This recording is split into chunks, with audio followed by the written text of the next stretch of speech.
Hello everyone, this is Susan Kanega. So sorry for the delay. We've got everything set up now. And welcome. This is the ALE webinar on truancy. And as I mentioned, I'm Susan Kanega, and I am the support manager for OSPI's Digital Learning Department. And also on the line today are Carl Nelson, our director, and Sue Firth. Carl, you want to introduce yourself? Hi everybody, Carl Nelson here, Director of the DLD at OSPI, and for once I will not be talking the entire time. And Sue, are you able to introduce yourself? Sue was having a few technical difficulties there, so when Sue gets back on the line, we will we'll welcome her into the webinar. So, for those of you that have attended our webinars before, this will look very familiar. For those that are new, welcome. We are continuing our ALE webinar series with this webinar. It is being recorded and will be available on our website within a day or two. And at this link, the next webinar coming up will be in January. We're taking December off. The date and time will be determined later. We'll get an email out when we get that posted. The topic will be substantially similar reporting. So that is coming up on the schedule. When you click on the link for the informational webinars, you do see how the recordings are available as well as the slides from previous webinars. So we are good to go with that.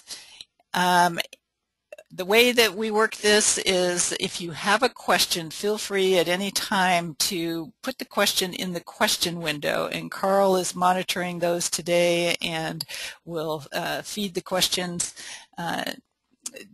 to me so that we can get those answered between the three of us, between Carl and Sue and I. And let me mention that Sue is from the Secondary Education Student Support Department at OSPI and is our graduation specialist, and will be speaking representing that group and that side of the house as far as truancy goes. So with that, our objectives today are to kind of take a look back as to why we do have these truancy laws, identify what truancy looks like in ALE, and to provide guidance on complying with those truancy laws. We have time for questions and answers, and we'll welcome those. So, and again, at any time during the presentation, feel free to submit the question to the question box. So with that, the big questions are that we receive frequently are, do truancy laws apply to ALE students? And the answer is yes, they do apply. But what does truancy look like when you don't take attendance?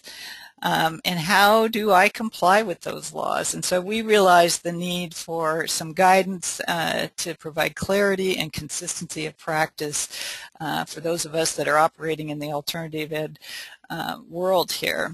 And that is how this memo, and many of you may have seen the memo that came out on November 5th. That was how this memo came about.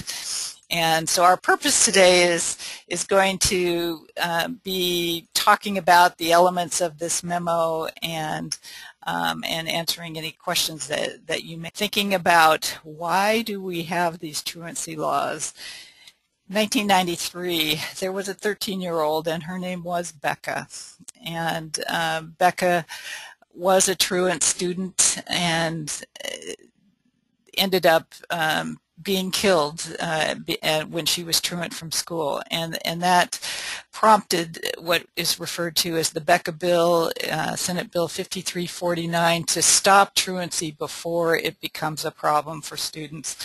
RCA 28A 225-020 is the statute, and the intent of it is to identify and intervene with truant students who are facing problems and potential danger. We don't want them to fall through the cracks, and to empower parents and courts to be able to intervene with the students as well.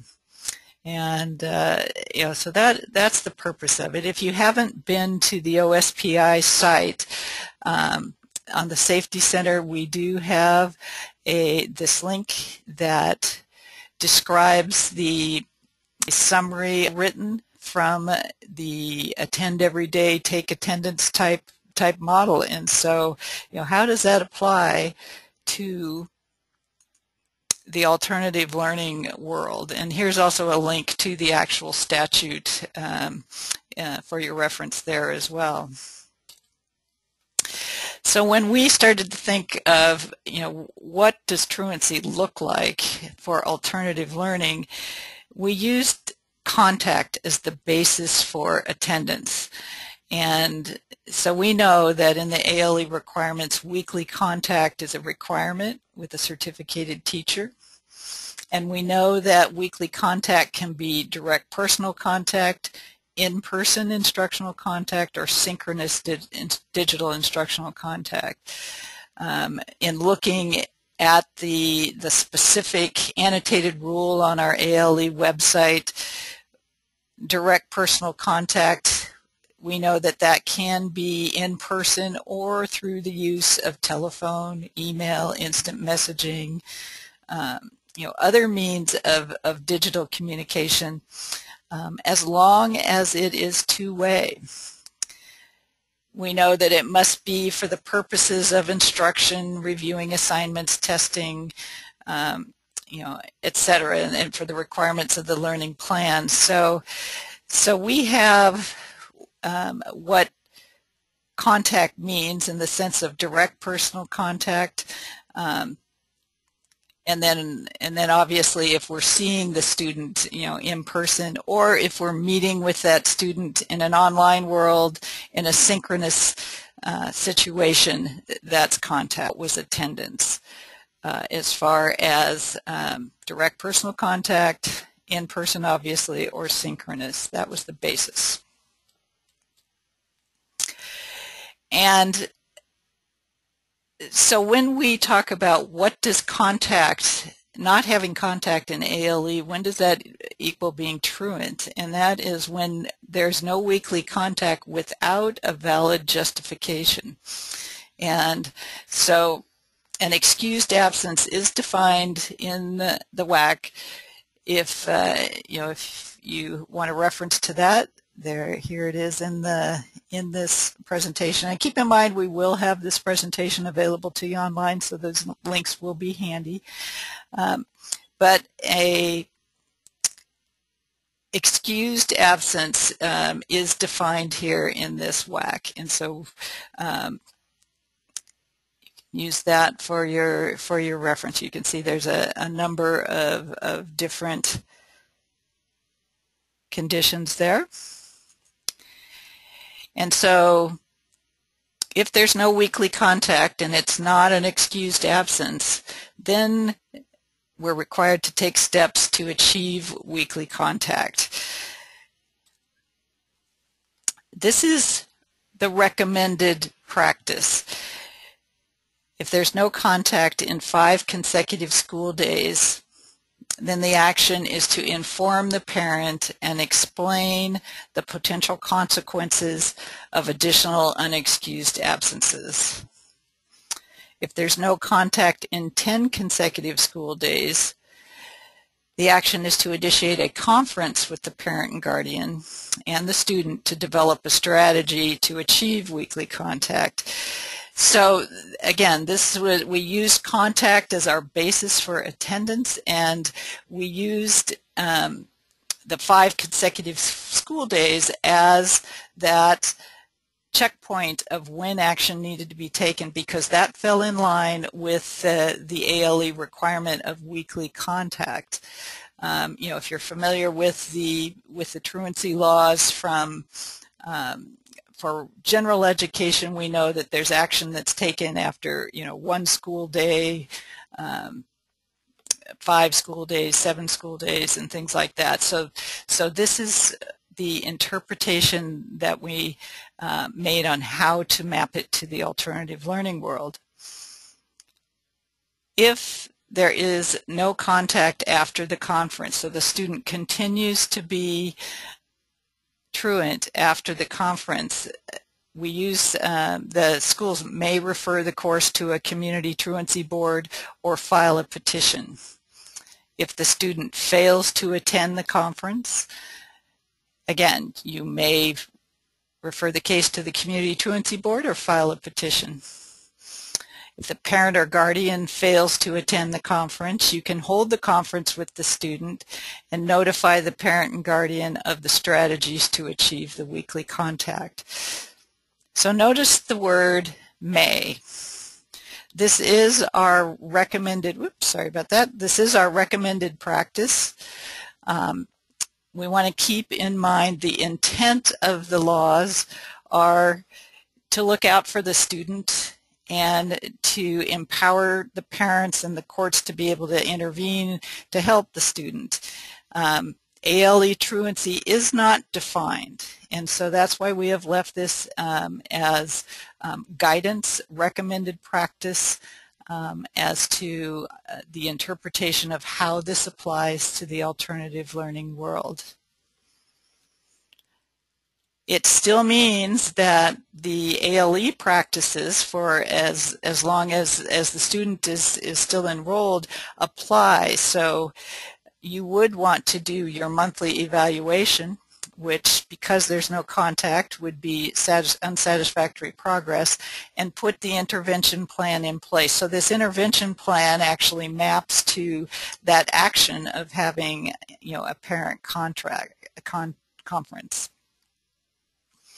If the student resumes contact and participates in the intervention plan, you can continue to claim the student in your enrollments. If the student does not have contact with the certificated teacher for 20 consecutive days, you cannot claim the student in your enrollment counts. So at this point, shall we take a little break for any questions, Carl, or shall we keep on going here? Well, we only have one question that's come in, and it is, what happens if you can't reach them? I assume them as a student. Okay. So I'm wondering if you can go over that. Very good. In fact, we have a question in the presentation, so I'm going to just keep on going here, and we're going to cover that in just a minute. Whoa, it's right here. If I can't contact the student or parent, do I withdraw the student? So no, what you want to do, if you cannot get in contact with them, you'll want to file the petition and work through the courts until it's resolved. The petition itself is viewed as an intervention. And Carl, have we been able to get Sue online here? Sue, do you want to comment on this one at all?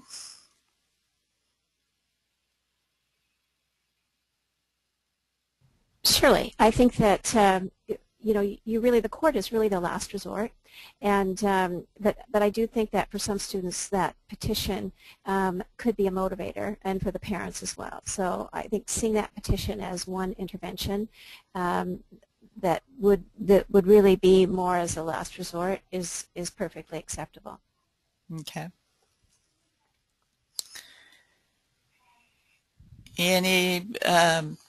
So why don't I go through the questions that we have answered here, and then we can entertain those that are coming in the message box. Does that sound like a good plan, Carl? Sounds like a plan. We do have questions coming in, so okay. Maybe we'll answer some of them as we go. All righty. So, does the communication of the valid excuse count for the weekly contact? So the student calls in, talks with the teacher to explain their excused absence. Does that count for weekly contact? And the answer is no. Contact must be with the certificated teacher for the purposes of instruction, review of assignments, testing, reporting progress, or other learning activities. So if they are just contacting you to say they are sick, that does not constitute weekly contact, and it must be also contact between that student and the teacher. It can't be calling in to the attendance office to report an illness.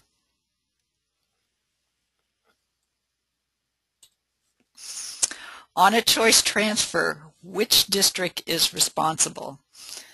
The non-resident district has the responsibility for the student until the date of the transfer. So it is the non-resident district that must take action with the student and in filing a petition if that's warranted. So that gets into this sticky question of, for non-resident districts, what jurisdiction do I petition? And we struggle with this. There is not a specific answer. A common approach is to file a local petition, and then that municipality pushes the petition out to the student's resident school district, the jurisdiction there. Unfortunately, it depends on the working practice of the municipalities as to whether they push them forward, and there's not a set procedure. Sue, you've done a lot of work in this area. Any additional comments on this one? No, but I do want to underscore, I think, what you've outlined, in that the truancy is really taken up through the county system and through the the courts, and so the different municipalities do have different procedures. And I would say this is probably the #1 reason I get a lot of calls, because there's a lot of tossing the ball back and forth. And we've approached this, so from the BECA State Task Force, we've really approached this as working with the court system to really try to get some more consistency across the board. Very good. All right, and here is the question: why is the word "may" used in this guidance? Do I have to follow it? And so, just to reiterate that schools are required to comply with truancy laws, but truancy in ALE is not defined. So this is our recommended practice. And just to remember, the intent of the law is to look out for the students and empower the parents and courts to intervene. And so action for alternative learning students is in support of them and in support of their families. So that is the background information. Carl, shall we address questions that have come in? Yes, we should. So let's start with a couple of questions around the age limit. So, and I accidentally set up that question to one of the panelists, and there it goes to the whole audience. So the question is there an age limit for students around these truancy laws? And kind of a related question, someone who has a student who's over age 18, do they file the petition or continue to carry the student? Kind of what happens for students that are older? Right, right. So this is for students 8 to 18. Sue, you are probably the expert on this. I'm going to go ahead and get the law up here. Do you want to comment on that at all while I do this? Well, last year the law was, or 2 years ago the law was changed, so it's actually 8 to 17. Okay. And so before 8 and after 17, BECA doesn't come into play.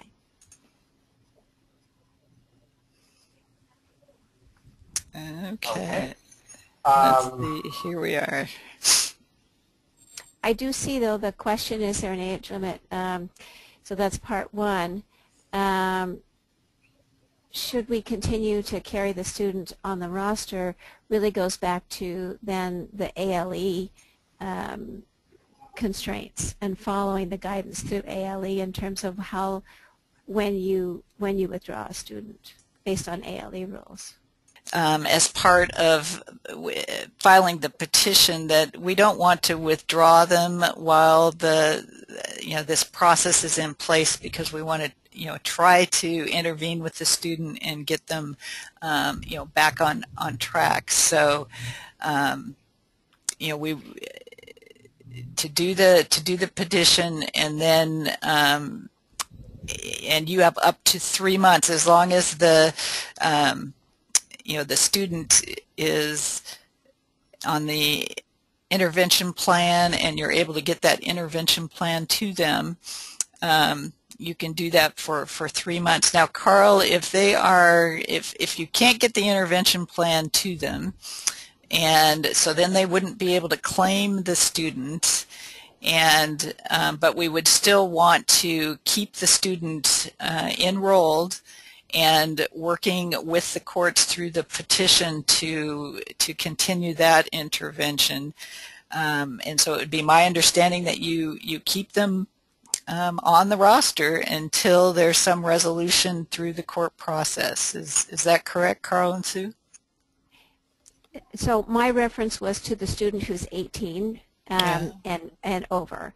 And so then for 18 and over, then the compliance needs to be strictly on the ALE regulations. However, you want to be able to keep them in, but you wouldn't be filing a petition on them.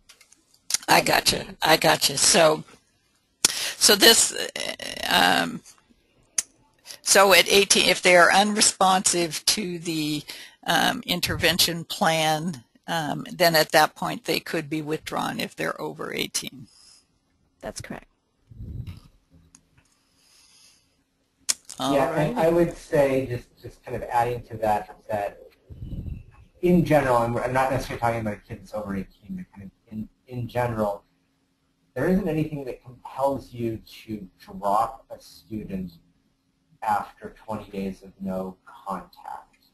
You can't claim funding for that student, at the next count date, but that doesn't mean that you need to drop them. So unless there's some sort of programmatic condition that you have in place beforehand. So yeah, okay. We have a lot of other questions. Should we move to the next one? Yep, and I see the questions about clarification on whether it's 17 or 18, and we should have said after, so it's actually 17 and older, or that's, so if they're between 17 and 18, they still have the compulsory attendance, right? But you wouldn't need to file the Becca laws between the petition between 17 and 18. That's correct. That would be, I think, a choice that folks could make. Yep. Okay, so other questions, and I'm kind of reaching back to some earlier ones here. There's a question about students who already have an active truancy case.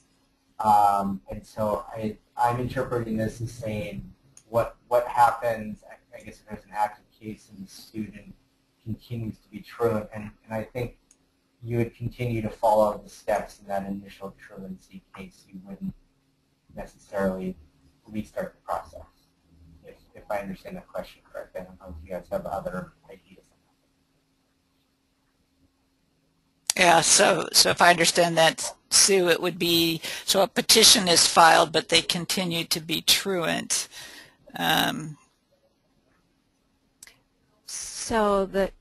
Well, if the petition is filed, I guess I'd need a little more, it would depend on where they are in the court process. And so, yeah, you would follow what was going along with the courts. And because you're basically putting that next level of intervention either into a truancy board's hands or the court's hands.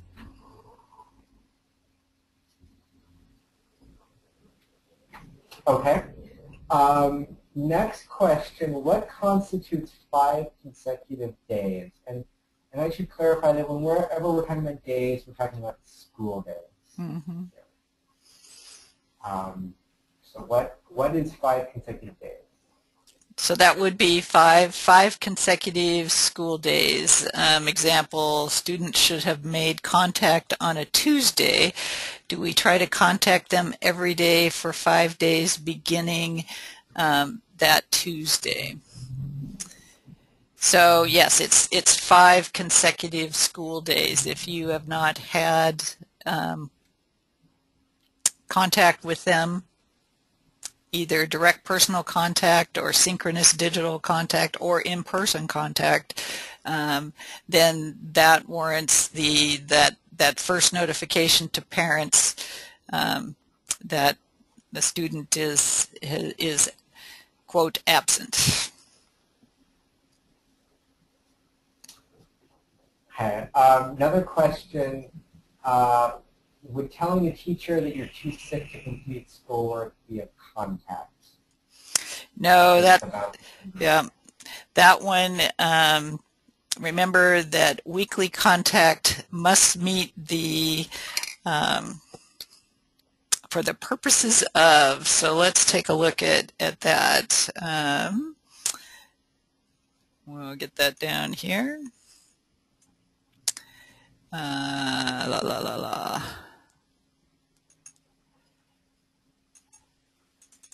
So contact must be with the teacher for the purposes of instruction, review of assignments, testing, reporting of student progress, or other learning activities. So simply saying I'm sick or reporting the absence is not qualified for weekly contact. But we may consider that a valid reason. So just because a kid is ill doesn't mean we start the truancy process. Right? Right. So if there's a valid excuse, you do not have to do the truancy process. That's correct. So keep in mind there's the truancy process, and then there are the ALE requirements to continue claiming a student for funding. Let's go back and talk more about jurisdictions. What if a county does not accept out-of-county petitions? What if a county does not accept out-of-county petitions? Sue, have you dealt with this one?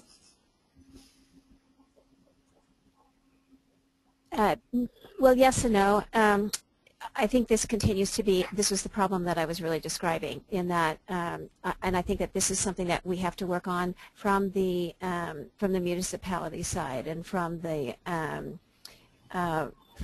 court side of the house in terms of, you know, ALE and certainly other programs where you have students who are not living within their own resident district, and it is problematic. And I think this is something that's going to be a work in progress.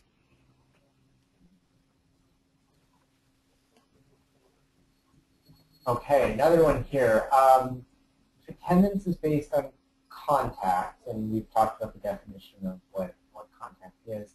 If a student is turning in work online, but there hasn't been contact with a certificated teacher,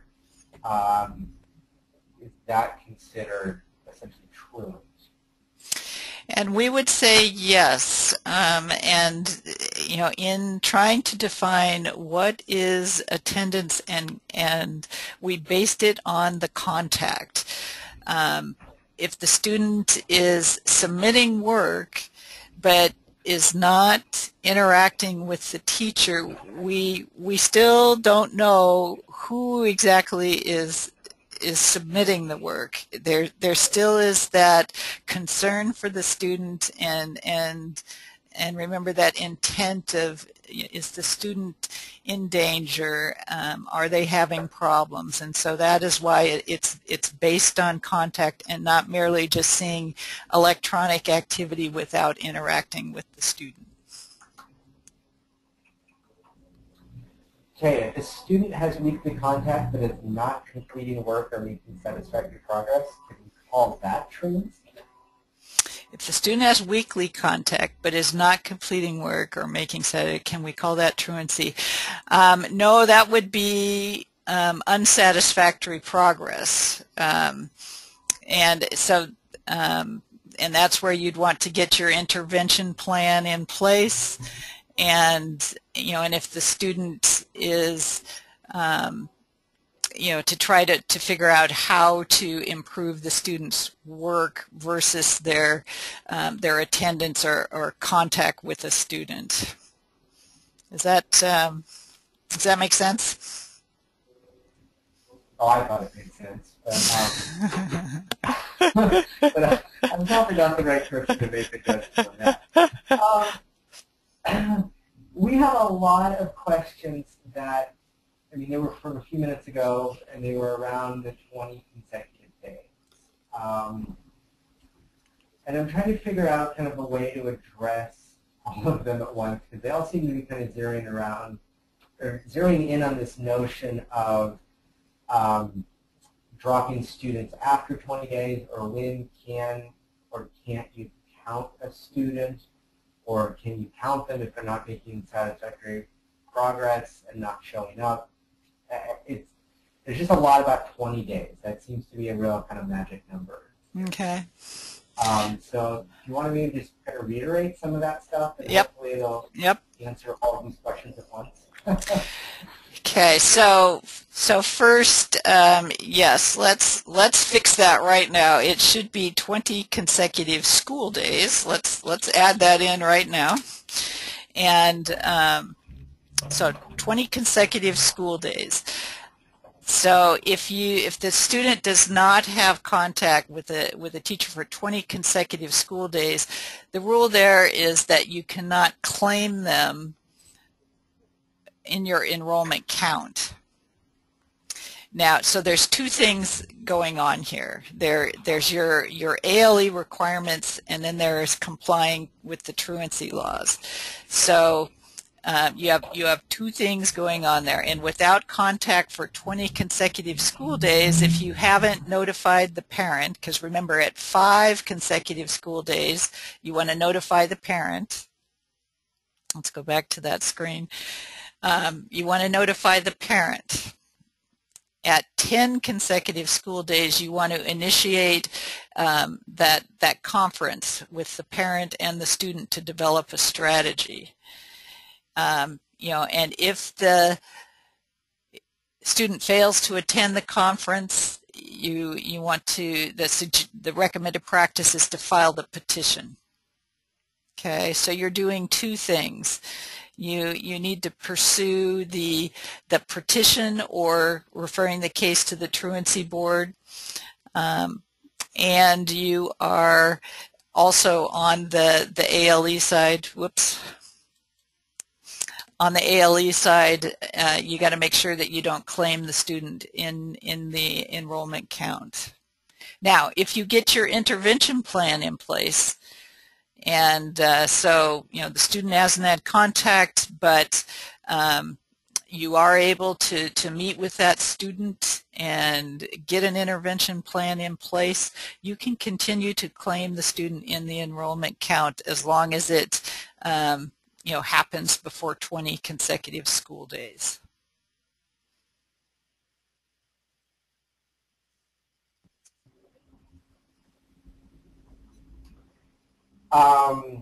Another question that's come in when we talked about the age limits, we've been talking about older students. How does truancy work with kindergartners? Sue.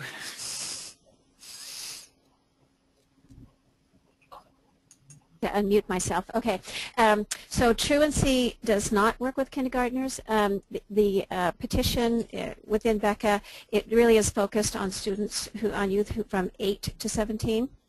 And so in that particular case, you really, again, want to focus on how can we best support the student. And at a very young age, that really tends to be more a parental issue than a truant issue. So how to engage the parent and how to understand why the student isn't making contact. Very good.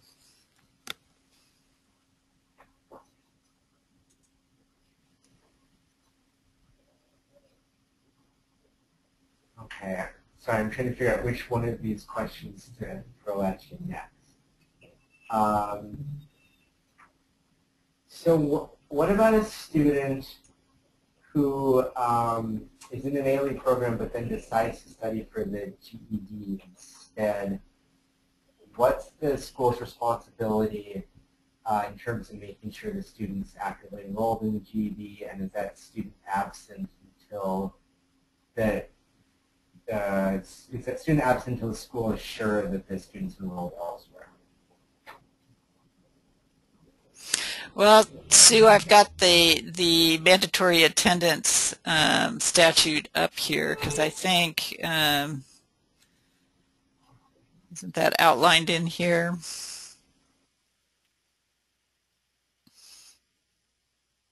Yeah. So if a student, oh, go ahead. I'm sorry. Nope. Take it away.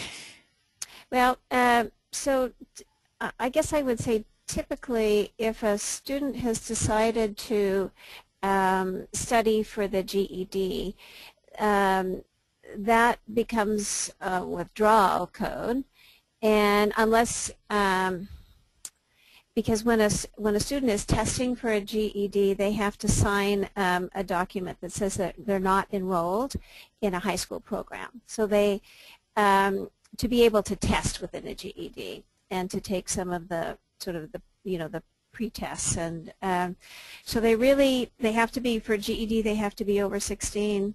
They have to be able to sign a document that says that they're not part of a school program that's receiving funding. So typically students, as I said, would be withdrawn, and the withdraw code, the reason code would be left to do a GED, and right now that would be considered as a dropout. And I think a key part of this question here is until the school receives notification that the student is enrolled in the GED program, they would need to consider the student absent. Is that correct?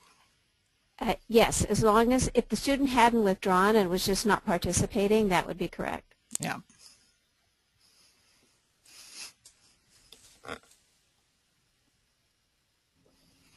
Okay. If a program requires a student-teacher meeting once a week, does that equal 5 consecutive school days? So if you are meeting with a student, yes, once a week, that would qualify. That you would be meeting with the student in 5 consecutive school days. So yes, a weekly meeting is good. No truancy.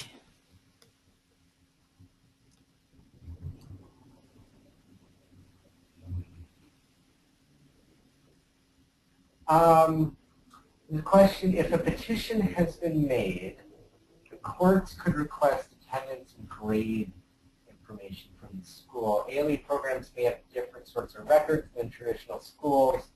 What sort of information would a truancy board need? What are they looking for?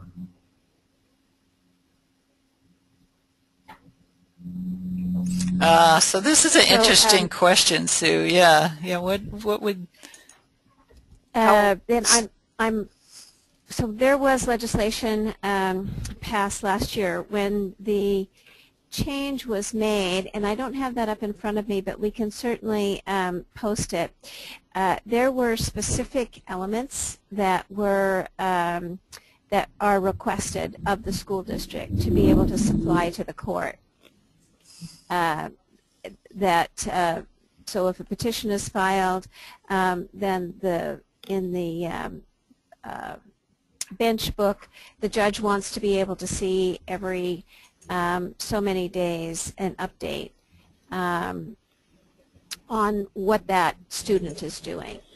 And so depending on, so it typically it's attendance and if they're behind in particular grades, and a variety, there's several other pieces of it, and I'll have to look up the reference to it and get it to you. Okay, going slightly outside of the ALE boundaries here, we had a question come in. What about those re-engagement programs, which I assume are the 14-18 programs? And good thing we have Sue Firth on the line with us. That's right. You're our special guest. Carl, did you put that question in there? No, I did not, but you know, it's interesting that in ALE we have these weekly contact requirements, and it kind of lines up nicely. That's how we decided to deal with it in context of truancy. But in 14-18, the contact requirements look a little bit different, don't they? Yes. So within Open Doors 14-18 re-engagement programs, the WAC, which is 392-700, designates that to be able to be counted for enrollment, the enrollment reporting, the student has to have been in attendance, in physical attendance, 1 day out of the last count period, out of the last 30 days. But there's another caveat to that, in that they also have to be making satisfactory growth. So they have to have either had earned a credit or some measure of academic progress that are identified, and within our 14-18 rules. Now the programs themselves, that's the state, that's the WAC, and the idea was really, this is about competency, not about whether a student is in a seat or in a seat. But the programs that are currently operating really have very much higher criteria than that. So they run anywhere from once a week to 17 hours a week, and so the program itself can have a higher standard, and they do. For the most, they all do. There is no one program that only has you have to show up once in 30 days, but that is the rule.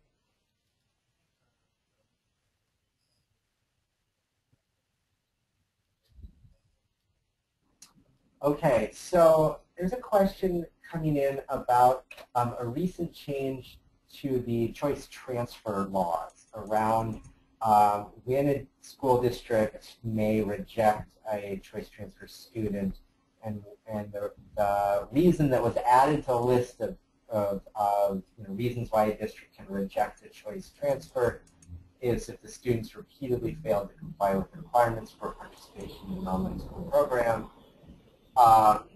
And the question is, does that change have any impact on these truancy requirements that we've been talking about? So, no. Basically, if the district rejects or denies an application, the student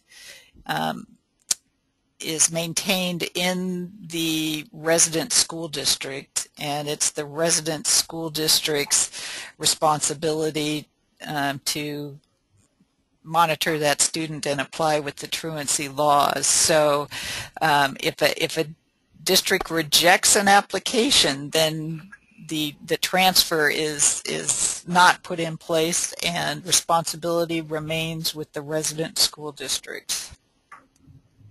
So that resident school district is going to need to have an education plan in place for that student, and then track whether the student is either attending or having, under alternative learning, doing the weekly contact.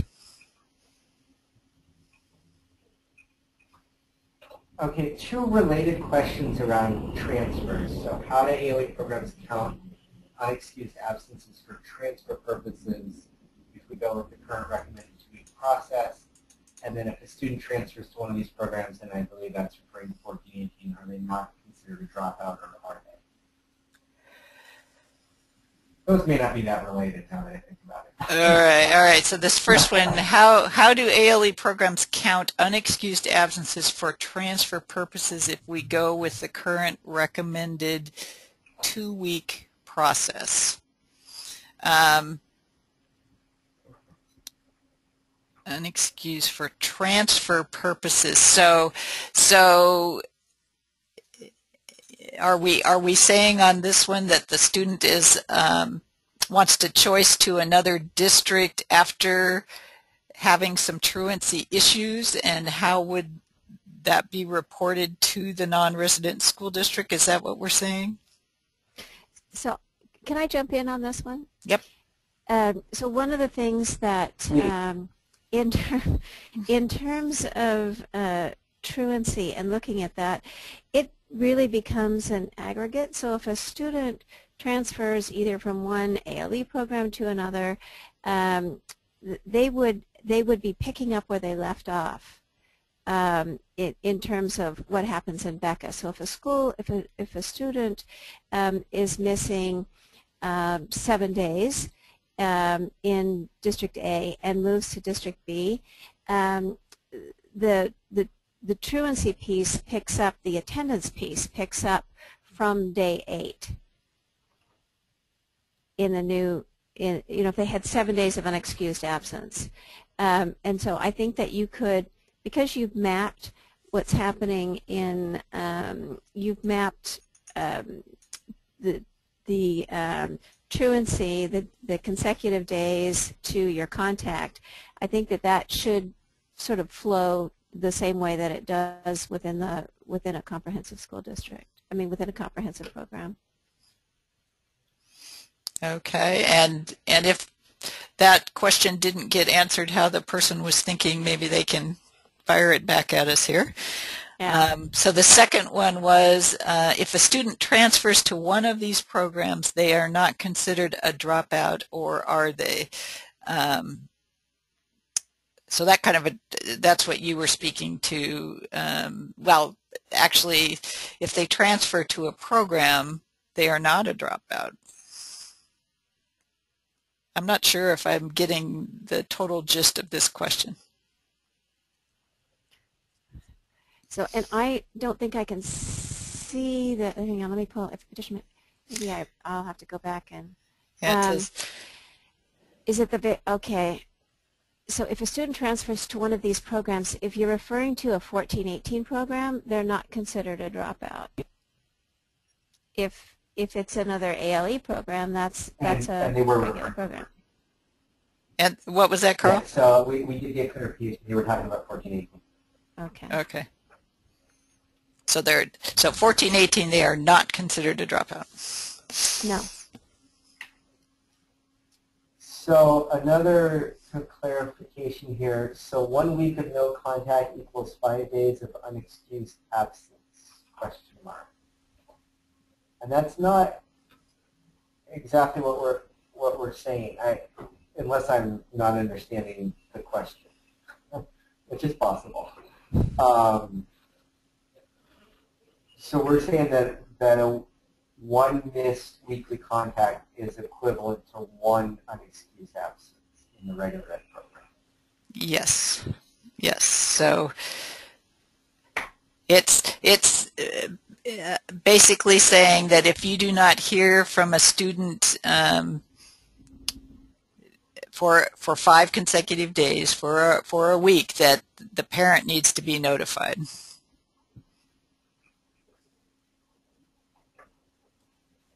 Okay, well, hold on, let me just get a clarification. So 1 week on no contact equals 1 day of unexcused absence. Well, we aren't trying to equate ALE to relate back to the actions that are required for the school building. As far as, because after, I guess theoretically you could say that, because after one excused absence, brick and mortar schools where there's attendance, there's supposed to be a call home, right? So what we are saying is that if there's no weekly contact, that you have 5 consecutive school days where you do not hear from that student, that yes, give them a call, give the parents a call, or an email, or whatever your notification system is.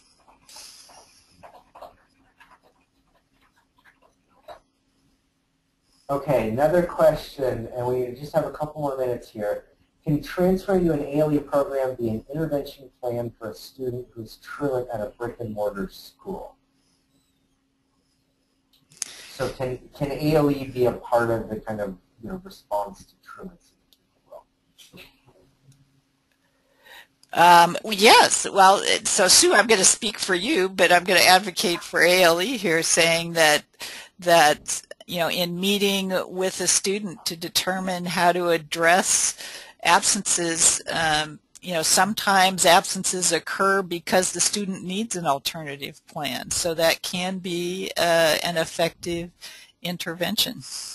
And I would second that. I think, often it's transportation or some other factor that the brick and mortar, that brick and mortar environment isn't working for the student. And so what's the best possible placement?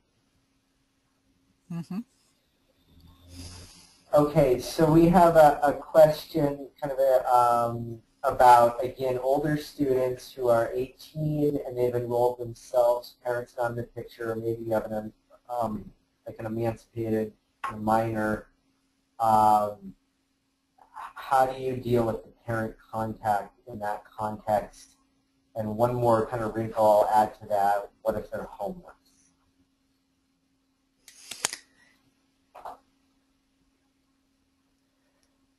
The student is 18 and legally enrolls him, or they are considered homeless and self-enrolled. Well, the two parts of that, so here we're going to test whether Susan has learned from Sue during this. So I would say that if they're 18, that then you don't have the truancy requirement. And that's correct. And if they are homeless and self-enrolled, if they're still 18, that applies. And homeless or self-enrolled if they're under the McKinney-Vento, there's an interesting, I suppose that the purpose of if we think about the intent and the purpose of notifying the parent and the courts, if there is no parent, and I don't know if there's a court-appointed guardian for the student that could be contacted in this. Have you run into this, Sue? Well, no, because at 18 they wouldn't fall under Becca. But I would say that much like, for students who are 8 to 17, you're looking at the balance between Becca and ALE. Mm-hmm. And here you would be looking at the balance between ALE and maybe services that are available through McKinney-Vento, because Becca wouldn't come into play. Mm-hmm. Unless they were a younger student, which I'm not sure. But this one says 18, so... yeah, and I threw the emancipated minor in there. So let's retract that part.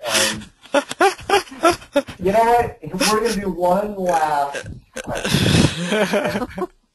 Because it is almost 4 o'clock, and you know what? There are unanswered questions that are still in the queue here, and there's some that are kind of follow-ups and some back and forth. And so, again, I just want to throw out, if anything is still unclear in your mind, if you need any sort of clarifications, get in contact with us. Probably best to send us an email. We will throw our contact info up on the screen. But the last question that I want to address here is, if an existing ALE program is implemented truancy policies inconsistent with the OSPI recommended practice, what type of time frame does the school have to change or adjust their current practice?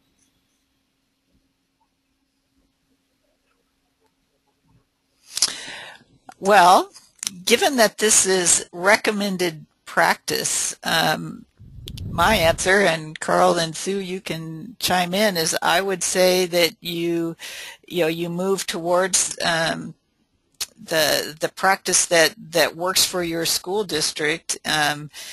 if you had truancy policies in place, I guess it depends on how inconsistent they were, but if you are notifying a parent and you know, and in the intent of the law, I would say that doing a transition is just fine, and there really isn't a time frame. Sue or Carl? So I will jump in here. So I think that the more important issue would be, are the practices consistent with ALE regulations, right? And I'll sort of stand right behind what Susan's saying, that this is a recommended practice, and so certainly there would be a transition time. Also, when folks call me about Becca, one of the things that I always send them to is, what is the posted attendance? You know, what is the posted attendance policy? And often policy does take a bit to change. So it would be, you know, in some kind of a timely manner to make those things happen.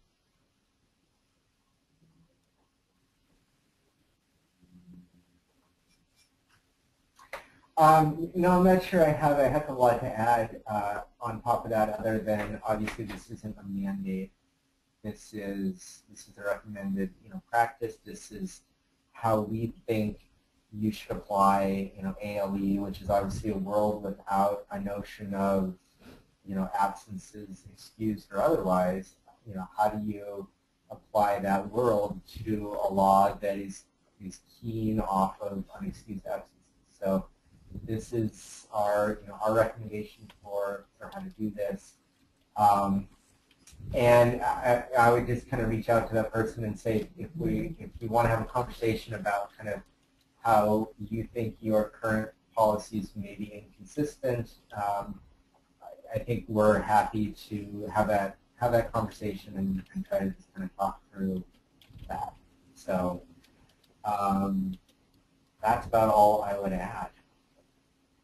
So with that, feel free to wrap it up, Susan, because we're at 4:03 by my clock. All righty. So as Carl said, feel free to email us, and for any questions that didn't get answered or any that inspired you through this webinar, and we will be posting the recording shortly, and probably in the next day, as well as the slides that have the references, and we appreciate the continued questions and dialogue. So thank you very much, and thank you very much, Sue Firth.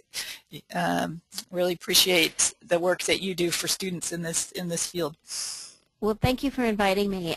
This has been, I do get a lot of questions from the ALE programs, and so I really appreciate having the opportunity to join the conference call. All righty. Thanks all. And we'll stay on for just a little bit in case anyone wants to submit a question here, but otherwise we'll consider this officially complete. Thank you.